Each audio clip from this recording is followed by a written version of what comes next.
The year is 452 after Christ. You are standing in a wine cellar beneath what was once the grandest villa in the merchants' quarter of Aquileia. The darkness is absolute except for a sliver of light bleeding through the floorboards above.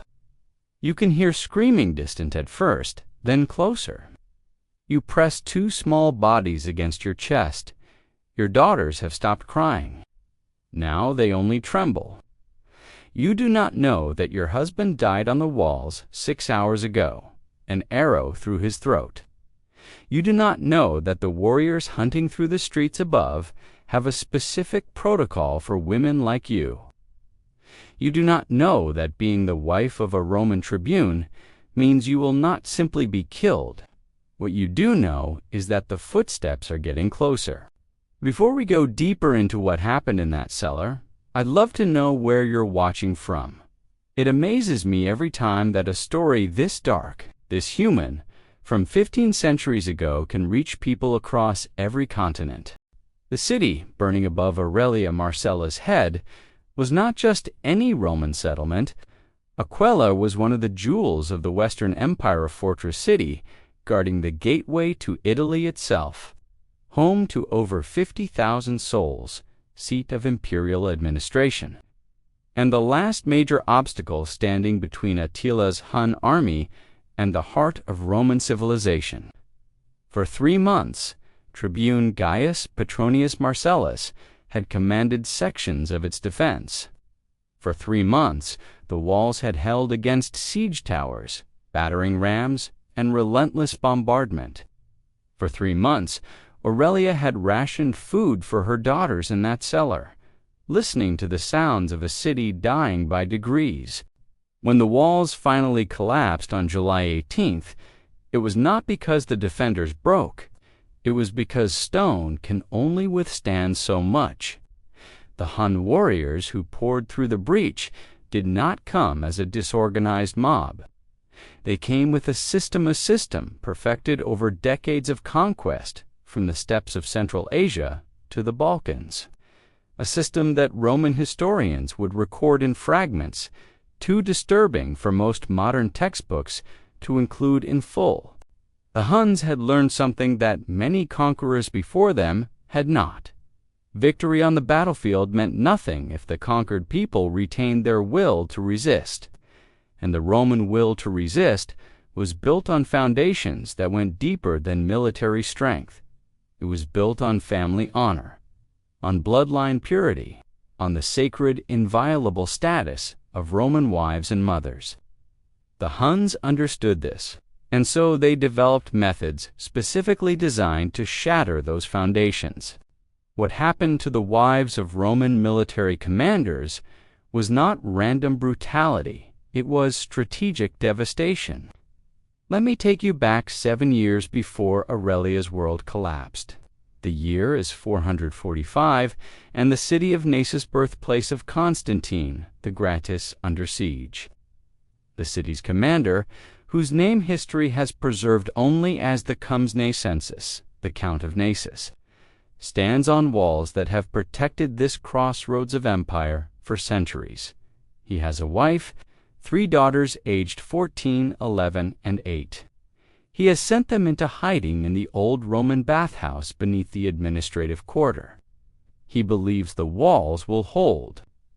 He believes reinforcements will come from Constantinople. He believes wrong. When Naissus falls after a siege that grinds through weeks of bombardment and starvation, the Huns do not simply kill and loot, they process.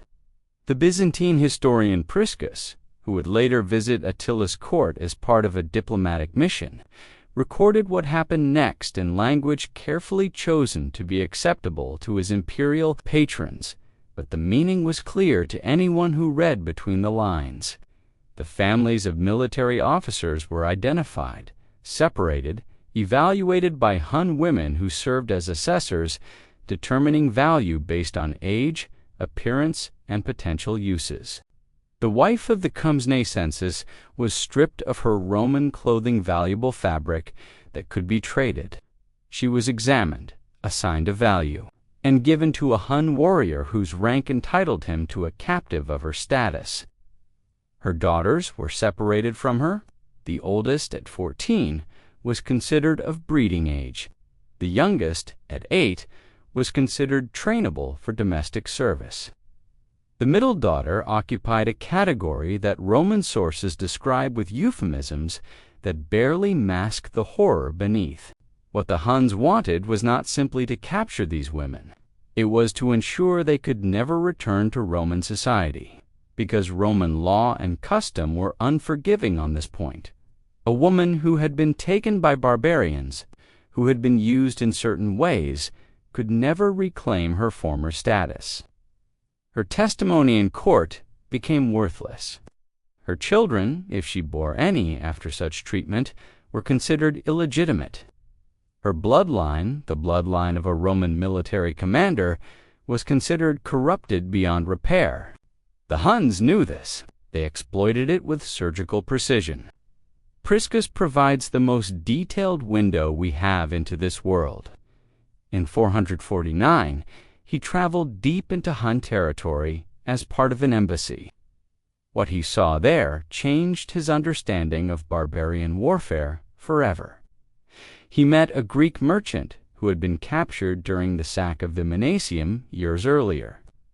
The merchant had learned the language, served a Hun noble named Wanagesius, even defended Hun customs over Roman taxation.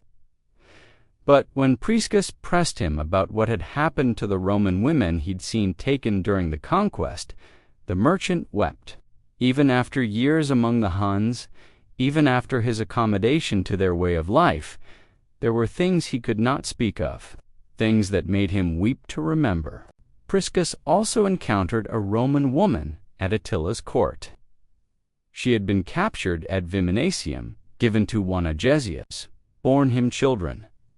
She no longer wore Roman clothing. She no longer spoke fluent Greek.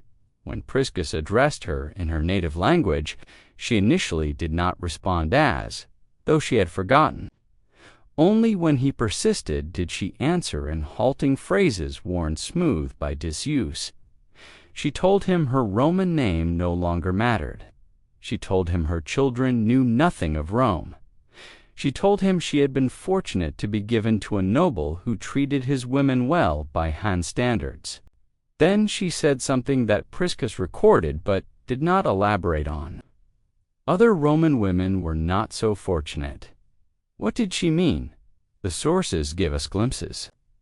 Archaeological evidence discovered in 2003 near the Danube provides part of the Ansra mass grave containing over 400 individuals, 70% of them female. Analysis of the bones revealed malnutrition, repeated physical trauma, signs of prolonged forced labor. Carbon dating placed them in the mid-5th century. These women had not died quickly. They had lived for years in captivity before death released them into an unmarked pit that was never meant to be found. This was the system waiting for Aurelia Marcella when the warriors finally broke through the cellar door.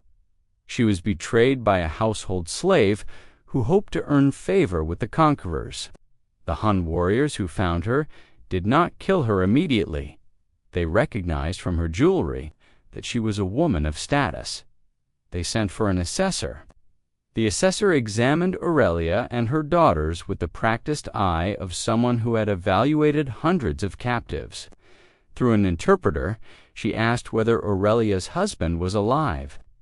When Aurelia said she did not know, the assessor smiled. If the husband was alive, Aurelia and her daughters would be displayed to him before his execution, so his last sight would be their humiliation.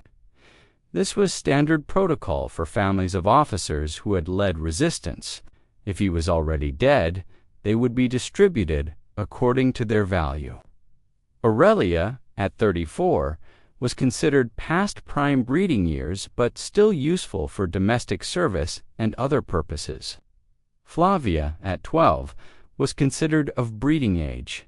Tertia, at 9, was considered trainable. Then Aurelia learned her husband had died on the walls. She received this news not as grief, but as a kind of terrible relief. At least he would not witness what came next. What came next was the march. Captive women were not kept at the site of conquest. They were marched back to Hun territory across hundreds of miles of increasingly hostile terrain. From Aquileia to the Hungarian plains was approximately 500 miles. It crossed the Julian Alps through mountain passes, rising over 5,000 feet, rivers swollen with spring melt, territories already ravaged where no food could be found. Aurelia and her daughters marched for 6 weeks on a handful of grain each day. Occasionally a piece of dried horse meat, water from streams contaminated by the bodies of those who had died before them. They walked barefoot over rocky ground because shoes were valuable and captive women were renewable. They were beaten if they fell behind. The Huns had no patience for weakness. A captive who slowed the march was a captive left behind to die. Tertia died in the 3rd week. She was 9 years old. She died of exhaustion and exposure, somewhere in the Julian Alps between Aquileia and the Hun heartland. She died calling for her mother. She died asking why this was happening to her. Her body was left beside the road. Aurelia was not allowed to stop. When she looked back, Hun warriors struck her across the shoulders with their riding whips. She learned then, and property does not stop moving to grieve. When the survivors reached Hun territory, they were brought to a central distribution point where the spoils of the Italian campaign were sorted. Priscus describes similar scenes from his diplomatic visit to Roman captives of obvious noble birth serving as slaves. Women who no longer remembered their own names, who had been broken so completely they could not imagine any other life. Aurelia and Flavia were separated at this point, assigned to different Hun nobles. A mother who had lost one daughter to the mountains now lost another to the division of spoils. The last words Aurelia spoke to Flavia were recorded by no one. The last embrace they shared was witnessed by no one who cared to remember. Then they were gone from each other forever, absorbed into the vastness of the steppe. The records of what happened to them individually do not survive. We know only that they were among thousands of Roman women who disappeared into the Hun Empire and never returned. But we know the patterns. We know from genetic analysis conducted in 2011 on remains from Hun period cemeteries in Hungary. Many individuals buried there showed genetic markers consistent with Mediterranean populations, Roman populations. These were people born in the empire who died in captivity. Their children and grandchildren were buried beside them, showing genetic mixing between Mediterranean and Central Asian bloodlines. The women taken from Aquileia and Naissus had borne children to their captors. Those children grew up as Huns. They married, had children of their own, became part of a people their grandmothers would have considered barbarians. This was what the Huns meant when they talked about breaking bloodlines, not simply killing the men, but taking the women and ensuring their descendants would be Huns, not Romans. There is one case where we know more. A woman named Anastasia, wife of Tribune Valerius, who had commanded part of Aquileia's garrison. Unlike most women taken from the city, she was eventually ransomed back to Roman territory 3 years after her capture. Her family paid an enormous sum in gold to secure her release. But the Anastasia who returned was not the Anastasia who had been taken. She could not speak of what had happened to her. She could not bear to be touched by her husband. She could not look at her surviving family without weeping. Within a year of her return, she took her own life. Her husband Valerius recorded her story in a letter to a friend. He wrote that she had been subjected to treatment no Roman woman should ever have to endure. He wrote that her captors had used her in ways designed to ensure she could never return to normal life. He wrote that they had succeeded. The friend preserved the letter because he wanted future generations to know. He wanted them to understand what the Huns had done. He wanted them to remember. Attila died the year after the Italian campaign 453 after Christ. Some historians believe his new bride Ildiko was herself a captive taken during the invasion. If true, then a woman taken from Aquileia or Milan may have been present when the king of the Huns died, choking on his own. Blood on his wedding night. Justice of a sort, not enough to matter to the thousands who had already suffered. After Attila's death, the Hun Empire fragmented rapidly. Within a generation, it ceased to exist as a coherent political force, but the women they had taken did not return. Some had died in captivity, some had been sold and dispersed. Some had borne children who grew up knowing nothing of their Roman heritage. The wife and surviving daughter of Tribune Gaius Petronius Marcellus were never heard from again. Their names appear in no later records. What we know is this: they did not die quickly. The Huns had no interest in killing valuable captives. They died slowly, over years or decades of servitude. Or they survived and were transformed into something unrecognizable, something that could never return. To the world they had known, this was not an accident of war. This was not collateral damage. This was systematic policy designed to break the will of the Roman Empire by destroying the foundations on which Roman civilization was built. The Huns understood that defeating armies was not enough. You had to break families, corrupt bloodlines, ensure that survivors carried trauma across generations. The pattern did not end with the Huns.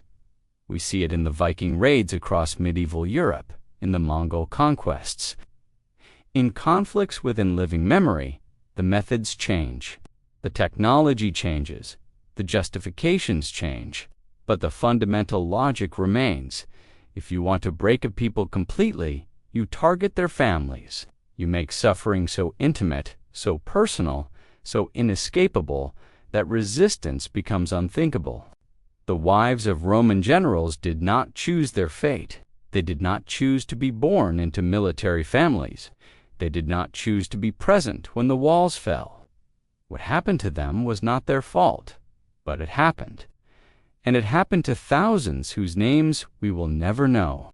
In that wine cellar beneath Aquileia, in the moment before the door broke open, Aurelia Marcella held her daughters and made a decision that Roman wives had been making for generations when faced with capture by barbarians. She had a small knife hidden in her clothing, a knife her husband had given her before he went to the walls. He had told her what it was for.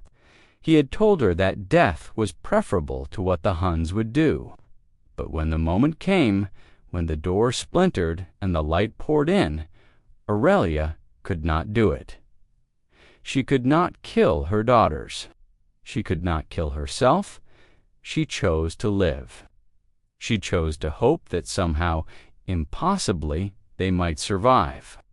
She chose to step into the nightmare with her eyes open rather than escape into darkness. Was that courage or weakness? Was it hope or delusion? 15 centuries later, we cannot answer that question for her. We can only know that she made the choice, and that thousands of Roman women made the same choice in the same terrible moment. They stepped forward into the light, and history swallowed them whole.